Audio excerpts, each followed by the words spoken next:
साथीहरु हाम्रोमा चाहिँ सुपारी फलेको छ यहाँ हेर्नु त कस्तो दामी। अब चाहिँ पाक्नु पनि थाल्यो हो। कतिवटा चाहिँ पाकेको छैन। यहाँ माथिको चाहिँ पाकेको छैन, यताको पाक्यो, यो पनि पाकिरहेको छ।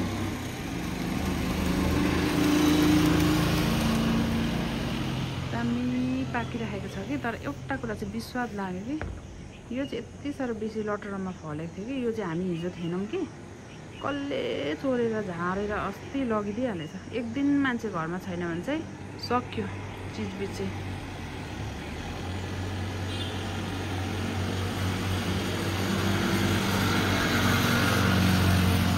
एकै दाना मुखमा नहालिकन अर्काले खाएर सकिदिएको हुन्छ। यो निम्बु फल्छ भोलिपछि हो। यहाँ हामीले एक दाना खाएको हुँदैन, अस्ति कक्कले टिपेर लगेर सकिदिएको हुन्छ।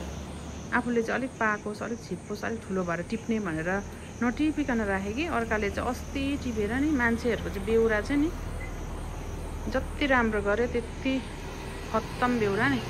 यो सुपारी चाहिँ कम्ती माया लागेन, कम्ती बेसी यही बोटमा चाहिँ बेसी फलेको थियो कि म दादालाई त भन्दै थिएँ भन्नु चाहिँ टिप्नुपर्छ ल दादा, अब चाहिँ घाम लागेको दिन नभए हामी नभएको दिन सबै कसले टिपेर लान्छ भनेर चाहिँ भन्दै थिएँ कि ठक्कै यो बोटको चाहिँ टाकटुकै टिपेर लगेछ नि त, झारेर होला नि।